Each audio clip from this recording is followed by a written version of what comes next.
Hello, everyone, and welcome to my space. I'm Sarah. Today, I want to take you on a journey, not a fast one, but a slow, meaningful journey into what I call the art of traveling. You see, many people travel to check items off a list. They want to see 10 cities in 10 days. They take a photo and leave. But for me, that is not traveling, that is just moving. I believe in slow travel. Imagine waking up in a small stone house in the heart of Tuscany, Italy. You don't have an alarm clock. You wake up to the sound of a distant tractor or the smell of fresh bread. You walk down to the local market. You don't just buy apples, you talk to the farmer. You learn that his family has owned this land for 5 generations. That to me is a connection. When I spent a month in Kyoto, Japan, I didn't visit every temple. Instead, I visited one small garden every single day. I watched how the light changed on the moss. I watched the tea master prepare matcha with so much discipline and grace. It taught me patience. In our modern world, we are always rushing. Everything is instant. But travel should be the opposite. It should be slow. I also love museums. I know, some people find them boring. But think about it. A museum is a time machine.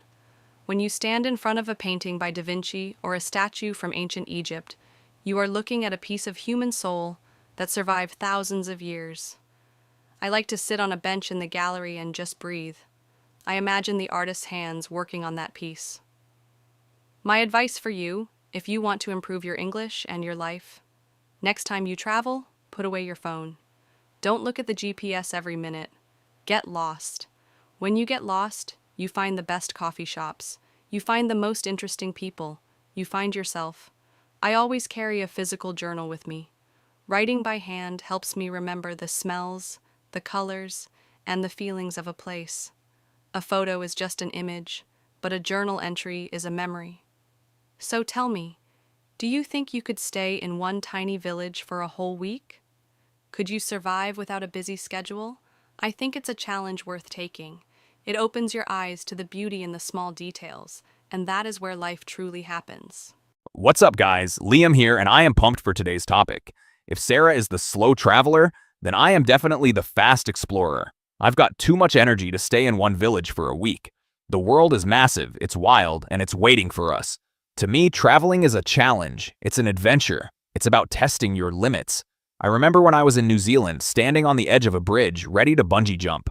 My heart was pounding in my chest, thump, thump, thump. My hands were shaking, but when I jumped, pure freedom. That rush of adrenaline is something you can't get from a museum or a quiet walk in a garden. I love backpacking. Give me a 60-liter bag, a pair of boots that have seen miles of dirt, and a one-way ticket to somewhere I've never been.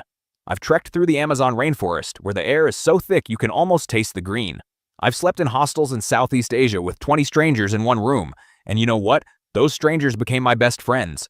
We shared stories, we shared food, and we shared the road. People ask me, Liam, isn't it dangerous? Aren't you scared? Of course, I'm scared sometimes. But fear is a good thing. It means you're doing something that matters. If you stay in your comfort zone, you never grow. I've been lost in the middle of a desert in Morocco at night. I've missed my bus in the mountains of Peru. But those mistakes became my favorite stories.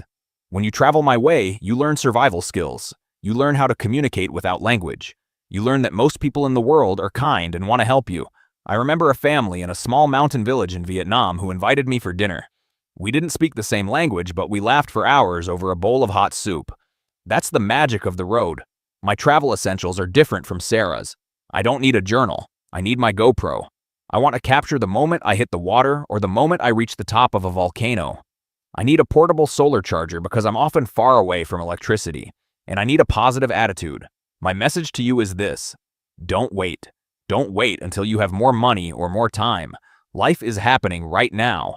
Grab a backpack, pick a spot on the map, and just go. It's okay to be messy. It's okay to be tired. It's okay to get a little dirty. Because at the end of the day, you won't remember the time you spent in the office. You'll remember the time you climbed that mountain. So, are you coming with me? Or are you staying on the bench? The choice is yours.